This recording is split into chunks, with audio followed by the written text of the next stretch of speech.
on se retrouve dans un décor familier, on va le dire comme ça. C'était tellement le bordel dans mes bibliothèques que je pouvais pas filmer devant. La raison, c'était que j'ai empilé dans un côté de ma bibliothèque tous les livres que j'avais lus au mois d'octobre. Et c'était trop le bazar pour filmer devant, mais bon, comme l'heure du bilan d'octobre est arrivée, je reprends ma place habituelle et on y va. J'ai lu 16 livres en octobre, mais je suis refaite, je suis trop contente. Ça fait une moyenne de 4 livres par semaine, enfin je suis vraiment trop contente. Alors il y a plusieurs explications à ça. La première, et j'en avais déjà parlé sur ma chaîne, notamment pour le bilan de septembre. J'avais peu lu en septembre, j'avais du mal à trouver un rythme de lecture, notamment parce que mon emploi du temps change d'année en année et que c'est toujours septembre un mois d'ajustement, donc le rythme est trouvé. Donc ça, c'est la première raison. La deuxième raison, c'était quand même les vacances à un moment donné. Et donc pendant les vacances, j'en ai profité pour lire, surtout qu'on avait beaucoup de temps de transport en voyage. Bref, j'ai beaucoup lu. Et troisième raison, j'ai pas mal lu de petits livres, comme ça à la journée ou en quelques jours, ce qui m'a permis d'avancer plus rapidement et d'atteindre ce chiffre de 16 livres. Je suis trop contente. Bref, il y a plein de livres dont je vous ai déjà présenté dans des vidéos, donc je vous renverrai à la vidéo en question pour pas que celle-ci fasse 1 heure. Et on y va avec des statistiques. Alors, j'ai mon petit papier. J'ai lu 11 livres écrits par des femmes et 5 livres écrits par des hommes. Donc déjà, ce ratio me met en joie. Il y aura toujours des livres écrits par des hommes parce que je lis La Roue du Temps et que Robert Jordan est un homme, mais je suis contente d'avoir lu 2 fois plus de livres de femmes que de livres d'hommes. Et en ce qui concerne les genres, là pareil, on est sur des ratios habituels. 8 livres de SFFF, pas étonnant vu que vous avez vu ma précédente vidéo qui était 3 livres de SFFF féministes que je vous recommandais. Donc 8 livres de SFFF, la moitié des livres lus c'est des livres de SFFF, 5 sont des livres de littérature blanche et 3 des essais. C'est un objectif pour plus tard de me remettre à lire davantage d'essais. Je vous propose de commencer avec la SFFF qui est à la fois l'énorme partie de cette vidéo mais pas tant que ça, vu que je vous en ai présenté pas mal. Le premier livre de SFFF que j'ai lu, et du coup c'est un tout petit livre, et c'est aussi pour ça, comme je vous l'ai dit, que j'ai lu beaucoup, c'est le tome 2 de La Maison des Jeux de Claire North. Ici c'est Le Voleur, et oh mon dieu, quel coup de cœur, mais vraiment, oh là là, c'était incroyable. Donc, pour rappel, la Maison des Jeux, c'est une institution, on va le formuler comme ça, qui regroupe 2 loges. La loge du bas, c'est pour les joueurs lambda communs, et la loge du haut, c'est pour les joueurs exceptionnels, mais dont les jeux et les enjeux ne sont pas des enjeux monétaires, de pouvoir, d'influence, mais c'est des jeux où les autres êtres humains deviennent des pions. Donc, par exemple, c'était une partie d'échecs, formulée comme ça, dans le tome 1 qui se passait en 1530 à peu près à Venise. Et donc là, on est en 1938 à Bangkok et on va suivre une partie de cache-cache géant dans la Thaïlande. Et oh mon dieu, qu'est-ce que j'ai adoré. Vraiment, c'était un coup de cœur. J'ai qu'une hâte, c'est de lire le tome 3. Mais je me réfrène un peu, me demandez pas pour quelle raison, j'en sais rien. J'ai adoré ce tome 2, je l'ai trouvé tellement mieux que le tome 1. On suit donc 2 parties de cache-cache entre Rémi Burke, un anglo-français, et un autre homme qui s'appelle Abik Lee. Donc on suit la partie où Rémi va se cacher, une bonne partie du livre, et la partie où Abik va se cacher et où c'est à Rémi de le débusquer. Les enjeux sont considérables parce que Rémi a misé l'entièreté de ses souvenirs dans cette partie. Le rythme est haletant, les histoires sont vraiment hyper bien menées. On est plongé directement dans le récit, on vit le récit. Enfin, moi, j'étais cachée, j'avais peur que Rémi se fasse trouver. Vraiment, j'ai vécu ce récit et je vous dis, c'était un énorme coup de cœur. Je peux pas vous en dire beaucoup plus parce qu'il fait 150 pages et ça serait vous spoiler, mais les enjeux étaient incroyables. J'ai vraiment trop aimé. Bon, une fois n'est pas coutume, et je l'ai déjà dit dans l'intro, j'ai lu le tome 13 et le tome 14 de La Roue du Temps, on va peut-être les mettre dans l'ordre, ce qui correspond à l'intégrale 7 et la nouvelle extraordinaire, c'est que en ayant fini ces deux livres-là, je suis donc à la moitié de la saga La Roue du Temps, et ça s'applaudit. J'ai aimé ces deux tomes, même s'il se passe pas des choses extraordinaires. Je trouve qu'on a des révélations par-ci, par-là, mais que c'est pas les meilleurs tomes. Enfin voilà, je vais m'arrêter là, je vais pas raconter La Roue du Temps, le milieu de la saga, ça n'a d'importance pour personne. Si vous l'avez lu, bah vous savez. Et si vous l'avez pas lu, c'est pas en vous racontant les événements du milieu de la série que ça va vous donner envie. Mais vous savez que je souffre en lisant parce que la personne que j'aime le plus n'est plus dans La Roue du Temps et que même si elle est mentionnée, mon cœur saigne à chaque fois. Il y a quand même un passage, je sais plus si c'est dans le 13 ou le 14, il y a quand même un passage qui était tellement extraordinaire que je l'ai écouté en audio et j'étais à deux doigts de rester dans ma voiture et pas aller travailler pour l'écouter quoi. C'était tellement génial, mais bon. Et j'attends que les vacances soient terminées pour reprendre le tome 15 en audio parce que je les écoute énormément en audio. Je suis fan du narrateur, vraiment, il est extraordinaire. Et voilà, La Roue du Temps, c'est, vous avez l'habitude de voir passer une intégrale par mois. À ce rythme-là, j'aurais fini en mai, donc j'y crois. Autre livre de SFFF que j'ai lu, il s'agit de La 9e maison de Leigh Bardugo. J'en ai déjà parlé dans ma vidéo où je vous conseillais 3 livres pour la saison automnale. Ici, on est dans de la Dark Academia fantastique, ou fantasy plutôt, puisque la 9e maison est la maison à Yale, donc est la maison qui va veiller à ce que les 8 autres maisons manipulent la magie de manière sécurisante pour le commun des mortels. Et nous, on va suivre Alex qui va intégrer cette 9e maison un peu de manière opportune, on va le formuler comme ça, qui a un lourd passé et qui va devoir enquêter sur la mort d'une jeune fille qui s'appelle Tara. Il me semble, je suis très nulle pour me rappeler des prénoms.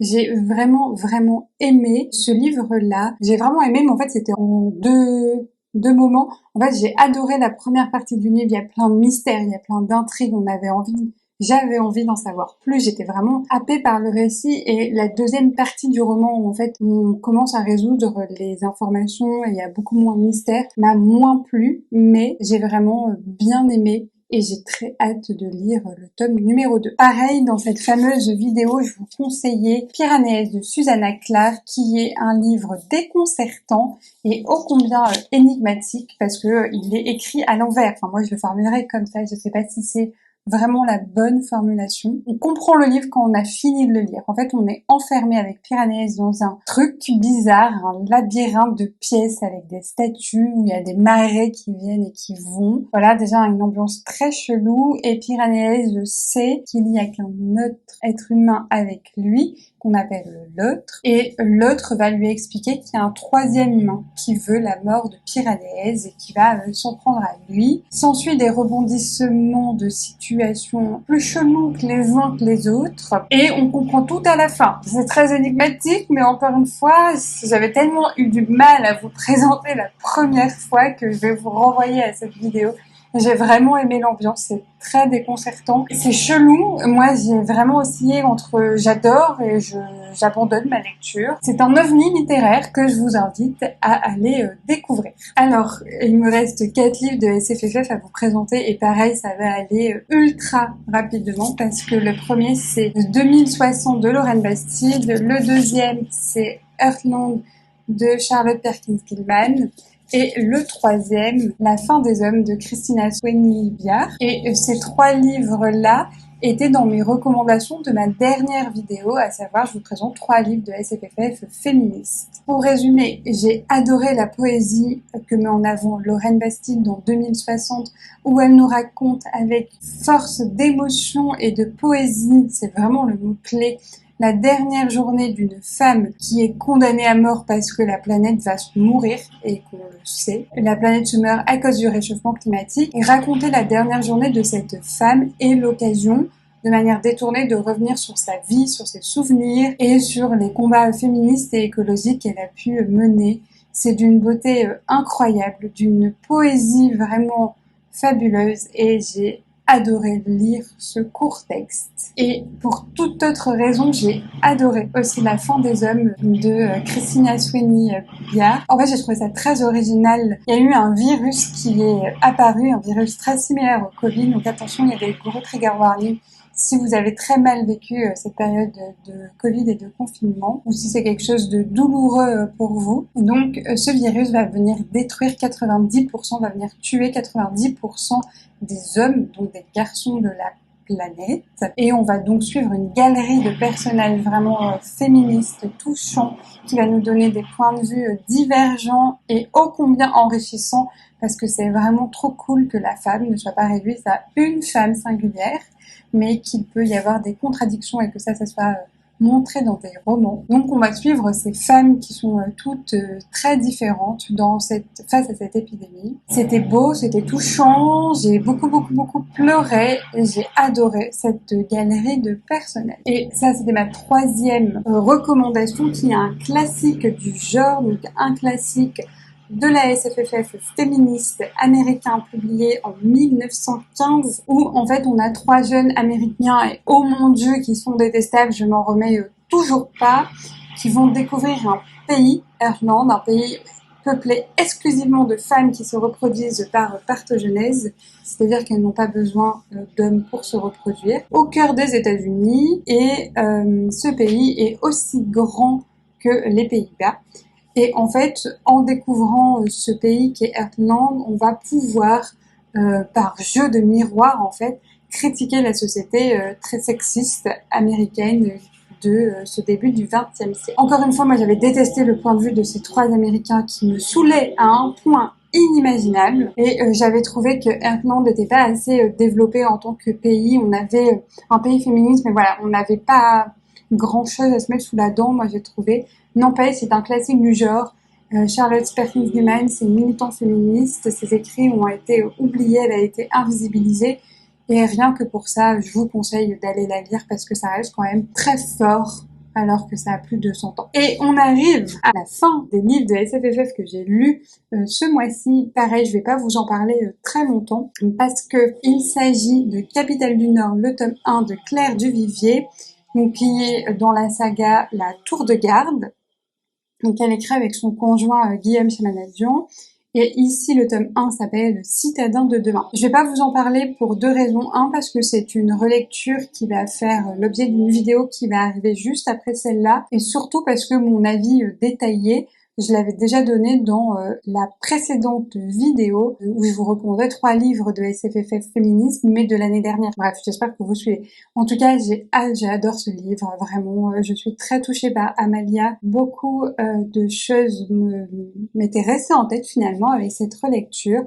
Et j'ai passé un agréable moment en relisant ce tome 1 de Capitale du Nord. Bon, 8 livres de SFFF, ça c'est trop cool, et beaucoup de bonnes lectures. Vraiment, le mois d'octobre a été marqué par les très bonnes lectures, et ça je suis très contente. On passe maintenant à la littérature blanche. Donc là, il y a 5 livres, et vous allez rire, je pense. Le premier livre que j'ai lu et que j'ai adoré vraiment, c'est Un automne pour te pardonner de Morgane Moncomble. J'étais pas destinée à le lire, mais en fait, moi, quand on me dit Cluedo géant et Gossip Girl, je veux lire ça. Ça match, il y a de la romance, mais je trouve qu'elle est bien faite, elle est pas omniprésente, elle est crédible. J'ai adoré. Je vous en dis pas beaucoup plus parce que pareil, je l'ai énormément développé dans la vidéo. Je vous conseillais 3 livres pour la saison automnale et il est parfait. J'ai vraiment adoré. On m'a offert Grand Galop, je sais même plus. Ça, c'est En route vers l'Ouest, écrit par Bonnie Bryant, peut-être. J'avais jamais lu Grand Galop quand j'étais enfant. Et là, on me l'a offert commenté. Mais j'ai vraiment aimé. Et petit clin d'œil à Lorraine, si tu passes par là. Merci beaucoup. Et sinon, en livre de littérature blanche, j'ai lu Le Caire synthétique de Chloé Delhomme, que j'ai adoré. Vraiment. J'avais déjà lu d'elle. Vous le voyez pas. Il est juste là. Les sorcières de la République, qui m'avaient laissé un avis mitigé. Et donc là, j'avais acheté d'occasion Le Caire synthétique parce que Chloé Delhomme, c'est une autrice française, féministe et que j'ai à cœur de découvrir, contemporaine bien sûr, et que j'ai à cœur de découvrir cette autrice. Ici, on va suivre dans un court texte, 230 pages il me semble, même pas, 200 pages, Adélaïde qui a 40 ans et qui vient de se séparer de son mari et qui va essayer de revenir sur le marché de l'amour, on va le formuler comme ça, et en fait elle a 40 ans. Et au-delà de ce sujet un petit peu frivole, en tout cas au premier regard, en fait, ce roman va traiter de l'invisibilisation des femmes dans l'espace public, passer à un certain âge et en fait passer à un âge dicté par les hommes où, à leurs yeux, elles deviennent moins désirables et comme elles sont moins désirables, elles disparaissent de l'espace public, elles disparaissent des espaces de rencontres et c'est ça vraiment le cœur du sujet qui est un thème très féministe, à savoir l'effet différencié de l'âge en tant que facteur de valorisation. Les hommes vieillissent, ils se bonifient. Les femmes vieillissent et elles deviennent moches. Elles deviennent des vieilles sorcières ou des femmes à chat, etc. Et donc, elles disparaissent de l'espace public. Donc, ce traitement différencié de l'âge et du vieillissement. Et aussi, le traitement du corps de la femme, des femmes, comme objet sexuel qui doit avoir une valeur sur un marché. Valeur attribuée par le regard de l'homme et pour l'homme qui est remis en question dans ce livre-là. Et c'est des thèmes qui sont très bien menés, qui sont très bien amenés. Il y a de l'humour, il y a une sororité à toute épreuve qui est vraiment très touchante et qui donne envie. Enfin voilà, j'ai adoré la lecture de ce livre et je vous conseille d'aller découvrir La Plume de Chloé Delhomme. En autrice féminine aussi, j'ai lu Amélie Nothomb de Barbe Bleue. Je pense que ça fait des années et des années que j'avais plus lu d'Amélie Nothomb. Et ici, je voulais lire celui-là parce que c'est une réécriture moderne. Je sais pas si c'est une réécriture ou en tout cas, c'est très très fortement inspiré de l'histoire de Barbe Bleue et surtout du conte de Barbe Bleue. Donc, originellement, Barbe Bleue, c'est Henri VIII qui a eu, 8 femmes, je crois, 6 femmes, et qui les a tuées en partie. On pense à Anne Boleyn, qui est sûrement la plus connue. Et Barbe Bleue est donc un conte qui s'inspire de ça. Et donc là, on va suivre un personnage, en l'occurrence féminin, et un personnage masculin. Donc j'ai oublié leur prénom. En fait, le personnage masculin est très riche. Je crois qu'il a une quarantaine ou une cinquantaine d'années. Et il a un appartement magnifique, majestueux, en plein cœur de Paris. Et il passe des annonces pour avoir des colocataires, mais exclusivement féminine. Et donc notre héroïne va se présenter, elle a désespérément besoin de cette colocation et elle va être prise. Et s'ensuit une histoire très chelou d'amour, de haine, de rejet, d'incompréhension, d'attachement entre les deux, parce que le mec est ô combien bizarroïde, mais vraiment bizarre. Son livre de chevet, c'est les Annales de l'Inquisition. Il ne jure que par des auteurs problématiques espagnols. Bref, il a des références qui sont cheloues et ô combien alarmantes, mais elle reste parce qu'encore une fois, elle a besoin de vivre dans Paris pour son taf. On repassera sur les loyers parisiens plus tard. Et en fait, cet homme met à l'épreuve, on va dire, sa colocataire en expliquant qu'il y a une chambre qui n'est pas verrouillée, une chambre noire, mais que si la personne rentre dedans, c'en est fini pour la colocation et on apprendra plus tard pour la vie de la personne. Est-elle Barbe Bleue du conte ou le personnage historique? On se demande ce qui est advenu des X femmes qui ont précédé notre héroïne dans cette colocation. Je vous laisse le mystère, même s'il n'est pas très difficile à percer. Sinon, j'ai bien aimé, c'était à casser pas trois pattes à un canard. C'était sympa, je l'ai lu pareil en une après-midi. J'ai rigolé parce que vraiment, quand je vous dis que ce personnage masculin est bizarre, vraiment il est bizarre. Mais c'est pas le bizarre qui est repoussant en tant que lecteur ou lectrice. C'est le bizarre, il est fait pour qu'on rie de lui et on en rit. J'ai trouvé que ça marchait bien comme réécriture. J'ai passé un moment plaisant, ça a fait le taf et j'en attendais pas beaucoup plus. Le dernier livre de littérature blanche que j'ai lu, c'est le très attendu Les Aiguilles d'Or de Michael McDowell, publié chez Monsieur Toussaint Louverture. Regardez-moi comme il est beau.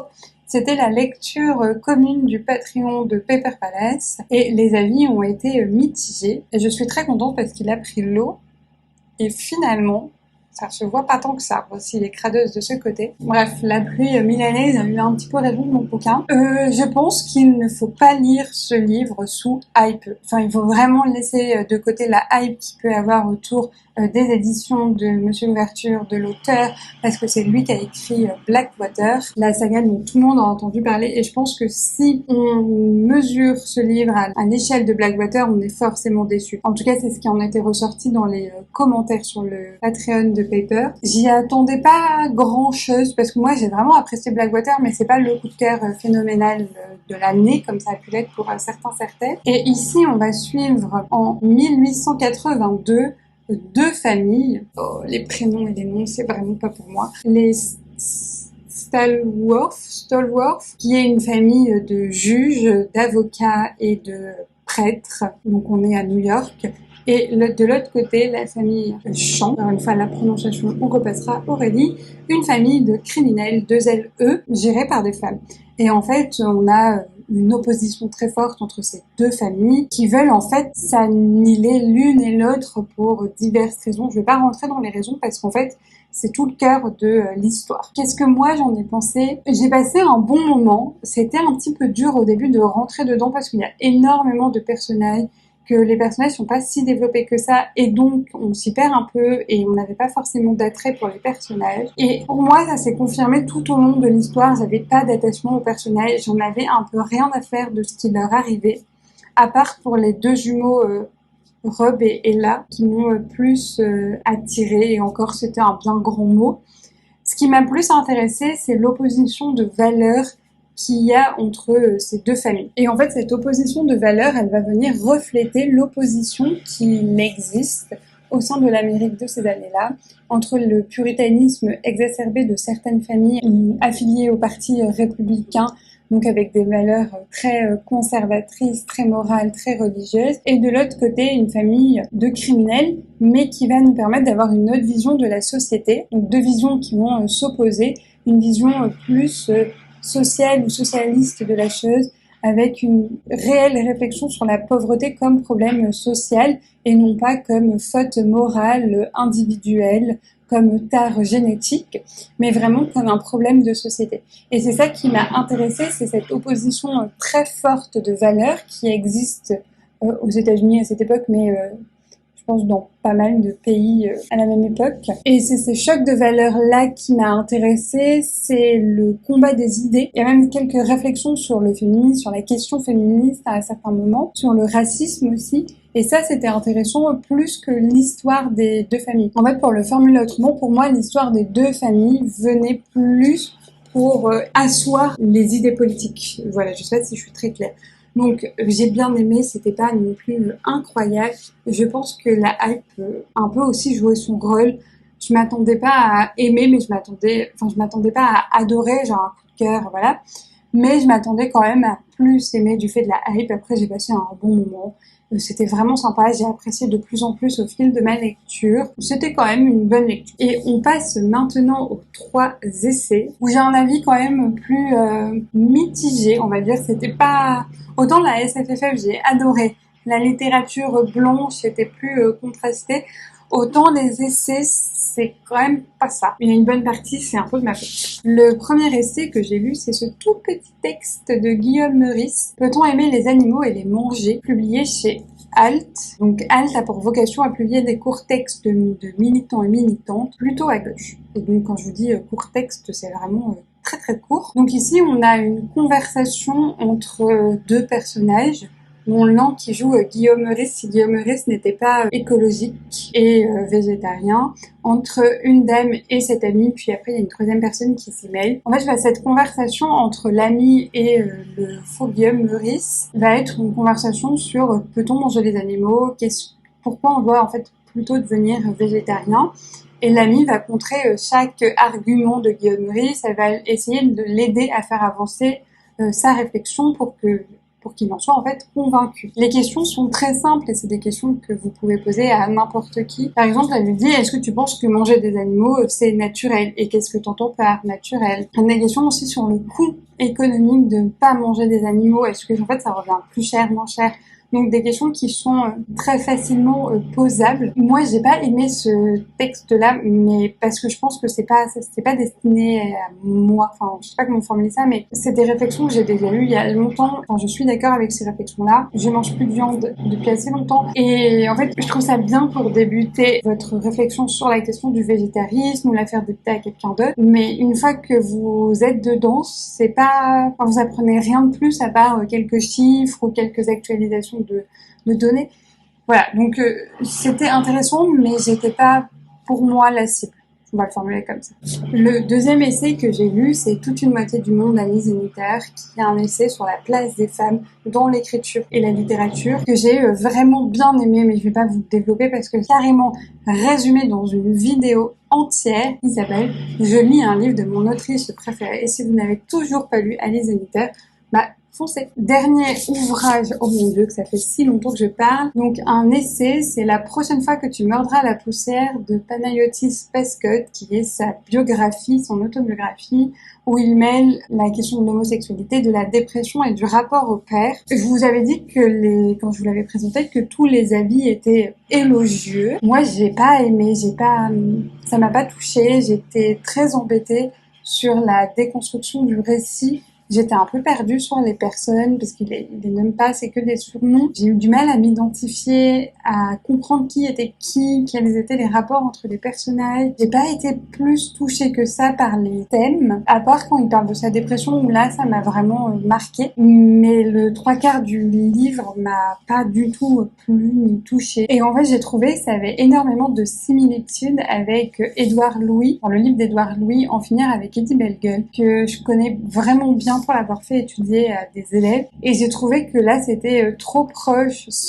dans les thèmes, dans la façon d'aborder ces éléments-là, et j'ai eu du mal du coup à rentrer dedans, enfin à me détacher du coup du livre d'Édouard Louis sans que je dise que c'est une inspiration ou une copie, loin de là, et ça m'a freinée dans ma lecture de celui-ci. Et j'étais pas hyper touchée en fait. Voilà, je sais pas si c'est les thèmes, l'écriture, mais je suis complètement passée à côté de ce livre-là. Mais je comprends tout à fait qu'il puisse se plaire parce que c'est quand même des thèmes très forts qu'il aborde et qu'il aborde dans l'espace public en étant connu, et que c'est une démarche quand même de mise en danger de soi qui est impressionnante et qui mérite d'être souligné. Bon, 16 livres en octobre, mais qu'est-ce que je suis ravie! J'espère que vous aussi, vous avez lu énormément, ou du moins à votre convenance, que vous avez eu de bonnes lectures selon vos critères. Moi, ça me ferait bien que vous m'indiquiez dans les commentaires votre meilleure lecture du mois d'octobre. Ça donne toujours des idées de lecture et j'adore ça. Et je sais pas si je lirai autant au mois de novembre, mais une chose est sûre, ça part plutôt bien. J'espère que novembre sera à la hauteur. En tout cas, je vous dis encore merci pour tout votre soutien et à bientôt pour une prochaine vidéo. Bisous!